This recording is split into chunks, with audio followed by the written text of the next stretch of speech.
This year we have undoubtedly seen an increase in the use of CVAs, which are also known as company voluntary arrangements, as an alternative to the more familiar insolvency procedures of administration and liquidation.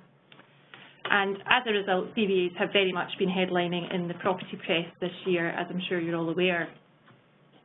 With well-known retailers such as New Look, Mothercare, Pound World, and of course recently House of Fraser all putting forward CVA proposals, landlords and managing agents have had to get up to speed relatively quickly with how CVAs operate and what effect they have on their properties. So with this in mind, the purpose of the webinar today is to hopefully provide you with an overview of what CVAs actually are, when they can be used, and some practical tips for landlords. So on the slide that should hopefully be on your screen now, there's a brief outline of what we're going to speak to you about today. We're going to start at the beginning, and Shirley is kindly going to cover some of the CVA basics for us. We will then take a look at why we are seeing so many CVAs and what the effect is for landlords. And then to round up, we'll give you some of our recommendations for landlords who are dealing with a tenant CVA proposal. So I'm going to pass you over to Shirley, who is going to cover the basics which you need to know about CVAs. Thanks, Elaine. So as Elaine said, I'm going to run through the technical side of CVAs, including key features, a bit on process, and ending with challenges to a CVA, something which we have, of course, recently seen in the press in relation to House of Fraser CVA before it went into administration. So starting off with some basics. Essentially, a CVA is an agreement between a company and its creditors agreeing when and what percentage of the company's debts will be paid. Although it's a voluntary arrangement, the procedure is still governed by the Insolvency Act, and given that it's relatively informal, not involving a court, it will therefore be cheaper than an administration or liquidation, for example. So in theory at least, a CVA should produce a better financial return for unsecured creditors than in a formal insolvency process. One of the key features of a CVA is flexibility.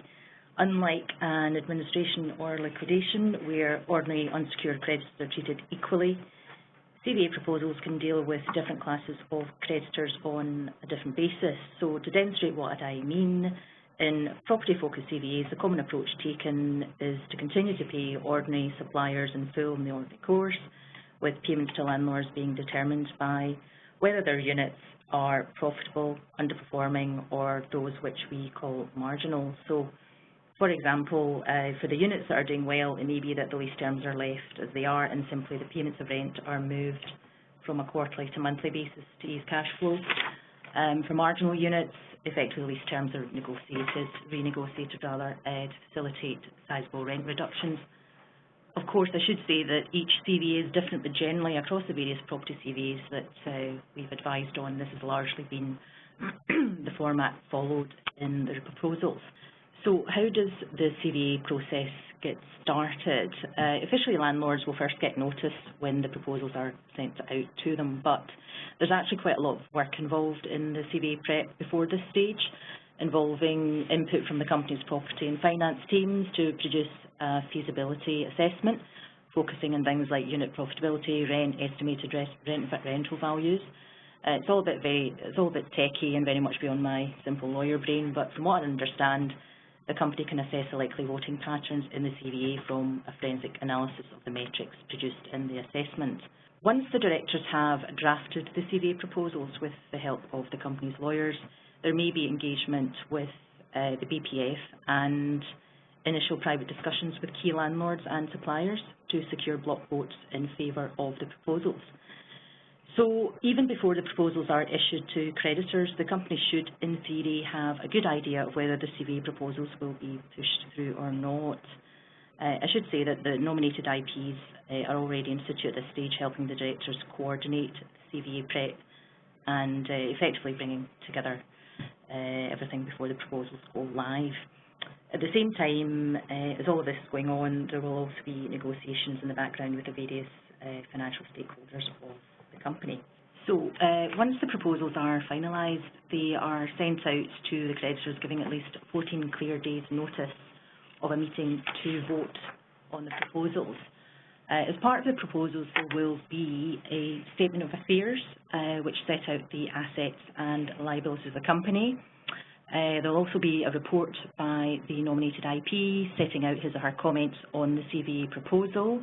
It will include a comparator of the CVA with the outcome for creditors on an administration and liquidation, and there will be a section on what the wider turnaround restructuring plans are. For example, is there going to be a new investor coming in or new management, or is an operational turnaround being planned, i.e. what's the objective of the CVA. As part of the pack, you will also get a statement of claim form and a landlord voting claim calculation, which has been prepared by the company with the relevant inputs.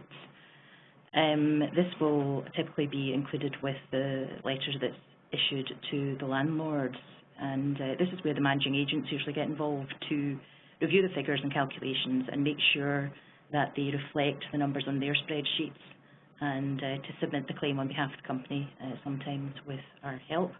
Given that the creditors only get 14 days notice of the meeting, landlords and agents should review the voting claim calculation as soon as possible, so that if there's any disagreement as to the calculations or assumptions used, these can be taken up with the company and nominated IPs before the meeting. For example, putting a value against disputed or unascertained debts can be tricky, and usually there's quite a bit of discussion of the figures attributed to such debts. Clearly, it's important to get the statement of claim form right, as the value of your debt determines your voting power. So, on the day of the meeting, for a CVA to be pushed through, at least 75% of creditors by value of those who vote must approve the CVA proposals, and 50% of unconnected parties that vote must also vote in favour. Just a quick note on unascertained claims. For example, a claim for market value of future rent. This will carry a value of £1 only for the purposes of voting, unless the chair of the meeting places a higher value on it. I should also say that the shareholders of the company also vote in the proposals, but they don't have a right of veto. Once approved, the terms of the CVA are binding on all creditors, even if they vote against proposals or they don't vote at all. So important, once again, for the landlords to get your claim form finalised and submitted well before the meeting, and of course to vote on the day. On a final note, I should flag that another contrast to administrations or liquidations is that the directors remain in control of the business and continue to run the business, albeit under the supervision of the nominated IP. Challenges to a CVA. So once approved, the CVA can only be challenged by an application to court within 28 days on which the CVA is approved, and on one or both of two grounds of challenge. First one being a material irregularity in relation to the decision procedure or the meeting at which the CVA was approved, i.e. the correct procedure wasn't followed. The second ground is unfair prejudice, i.e. the arrangement set out in the proposals unfairly prejudice the interests of a creditor. The concepts of prejudice and unfairness are questions of fact and are very much so distinct considerations. You could say that a property CVA is inherently prejudicial in that it treats different unsecured creditors in different ways, with ordinary suppliers being paid in full and landlords not. But as I said earlier, this is largely the approach that property-focused CVAs have adopted. In terms of fairness, whether a proposal is fair or not depends on the overall effect of the CVA, and it turns on whether the CVA offers appropriate compensation for the prejudice suffered. So, for example, in the Powerhouse case, the effect of the CVA was that the payment guarantee for the tenant's obligations were released. It was held there that the CVA was clearly prejudicial, but the key issue was whether that prejudice was justifiable in the overall context of the CVA. In this case, there was no justification for the prejudice and no compensation was offered to the affected landlords for the loss of rights to pursue the guarantee. However, in the Powerhouse case, the court did acknowledge that for the CVA to compromise a landlord's right to claim against third parties was conceptually possible, i.e. guarantee stripping is not automatically unfair, and a similar result was achieved in the Miss 60 case, which was a bit more recent. Although there's not much case law in this area, there's definitely a notable shift in the attitudes of landlords, I would say, probably because landlords are now much better advised, and this was demonstrated by the recent challenge in the House of Fraser CVA, where a group of landlords rallied together with JLL and Becky's trainer leading in charge and made a court application challenging the CVA proposals which were approved. But it was settled out of court, so unfortunately details are confidential, but according to press, the settlement sum was agreed. Whether that was paid or not before the administrators were appointed is another question. Okay, you'll be glad to hear that's the boring technical bit over, so I'll pass you on to Elaine for some chat on the softer side of CVAs. Thanks, Shirley. So we mentioned at the start that 2018 so far has very much been regarded as the year of the CVA, and there are a number of factors which combine to put particular pressure on high street retailers and restaurant operators. So these factors combined include the rapid growth and continued popularity of online shopping versus the high street, an increase in business rates combined with an increase in wages, and also there's just been a general drop in consumer spending as a result of the uncertainty which currently exists in the current economic climate.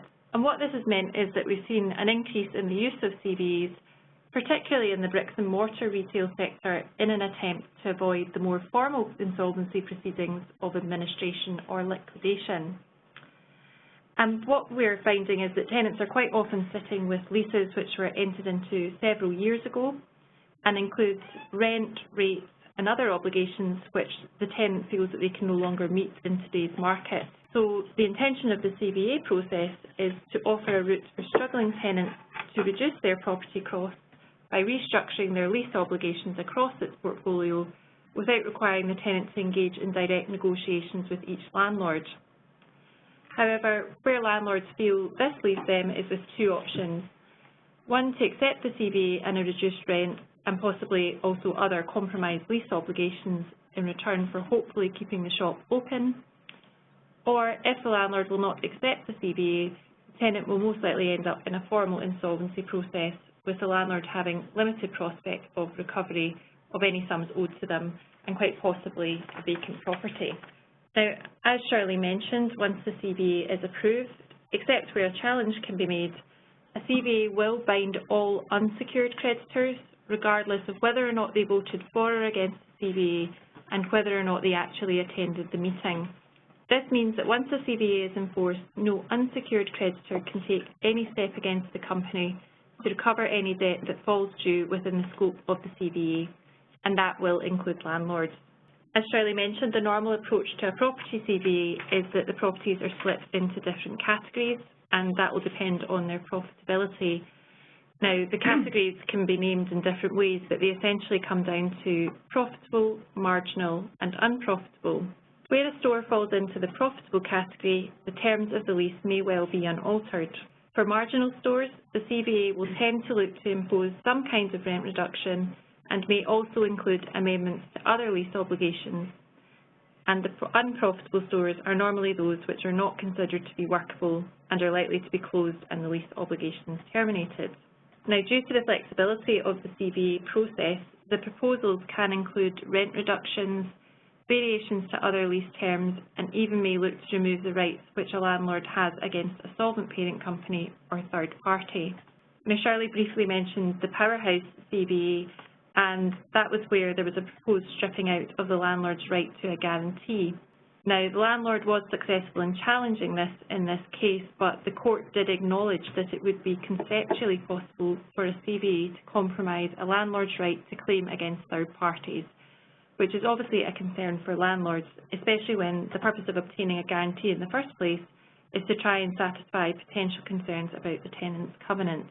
As Shirley mentioned, the voting rights which are attributed to a creditor will be based on the value of the debt owed to them.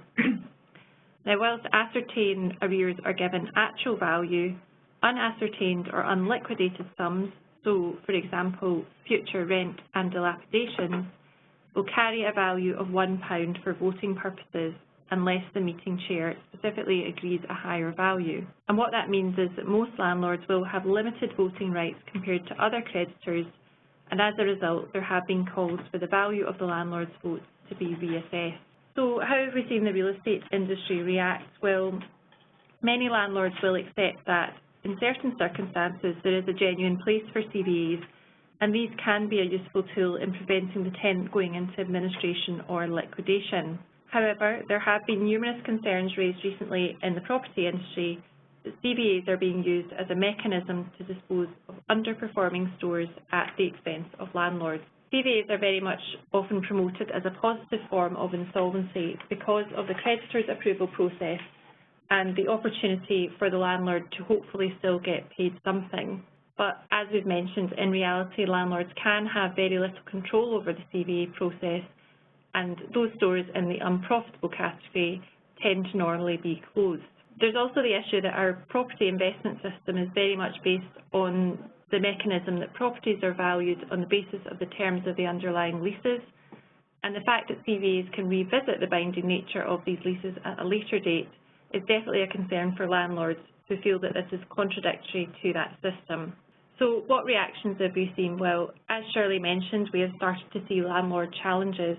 House of Fraser has been the first example of where landlords presented a real threat to the CVA going ahead.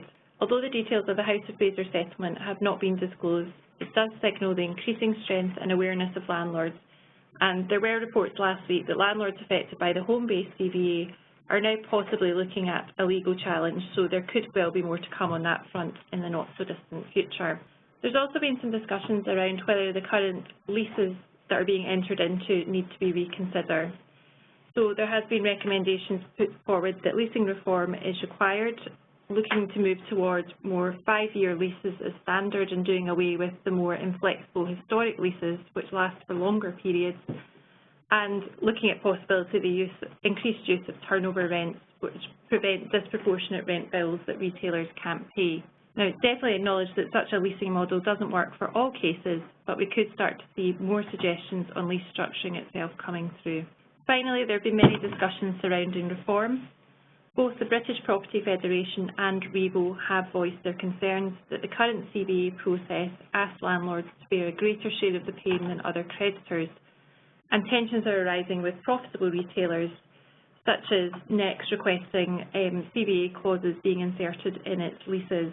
This has resulted in both the British Property Federation and REVO calling upon the government to conduct an urgent and independent review of the CVA process. R3, which is the UK Association for Insolvency and Restructuring Professionals, has also published a report on the use of CVAs and recommended a number of reforms to make the process more transparent and improve the perception and performance of the process as a business recovery tool. And given that there is no sign of the current CVA trend halting, it does seem likely that the current calls for review and reform will continue. So we appreciate that as a relatively quick overview of CVAs from a real estate perspective, and some of it is quite technical. So to finish off, we just wanted to highlight some key practical points for landlords to consider when faced with a CVA. Shirley's going to run us through the first few. So, for one of the things, is it possible to get ahead of the CVA? I think this is probably quite difficult unless you get a direct approach from the tenant before the proposals are issued, but it may be that you can agree a compromise in relation to rent concessions, which can put you in which allows the lease to be placed in a better category. It's also probably quite helpful to get together with some other landlords, and you may be safety in numbers and all that. You might get a better deal, because once the proposals are issued, it's pretty difficult to push back.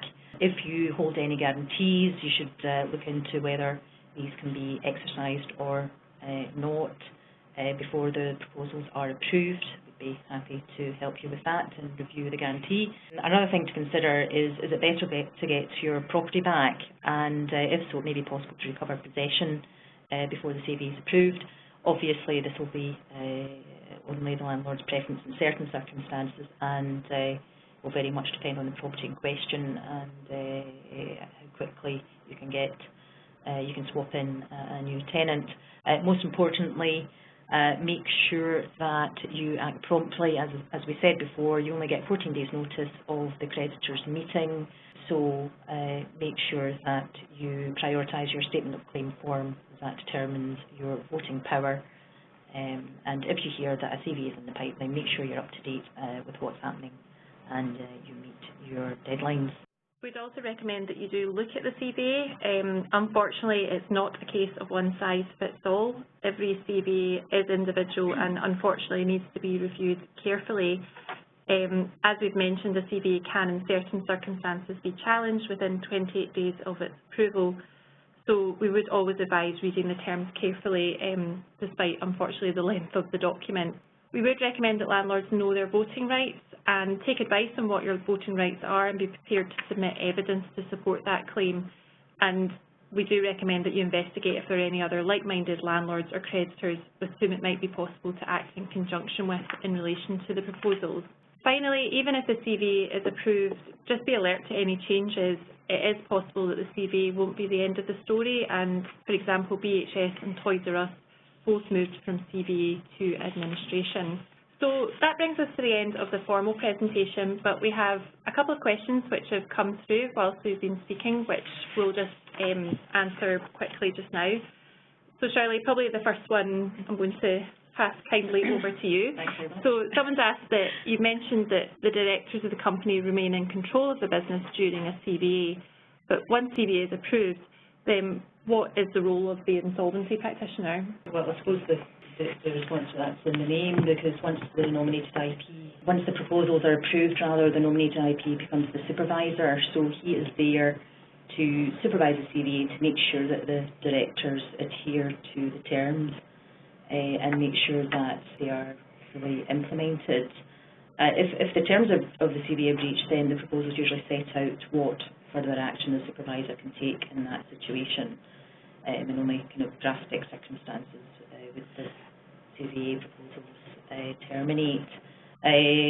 Also, on a yearly basis, the IP prepares a progress report, so in that you will get an update on the CVA and any changes to the strategy, and most importantly, of course, the estimated outcome to creditors. I think it's a good question, because I think kind of the view of quite a few landlords, if they're not familiar with the CVA process, is that the company's just off kind of making whatever proposals it fancies, so there is someone, a qualified insolvency practitioner behind the scenes monitoring what's going on. Depends on the directors.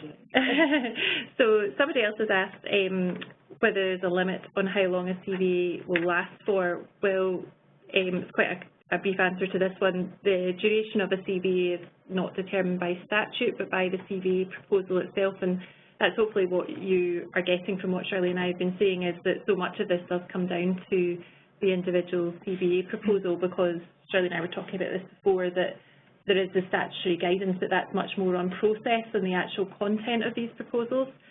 So it's not unusual for a CVA to remain in place for a few years, but we would always recommend that it should be somewhere in the CVA proposal, at least to give you a steer on what the intention is on timescale.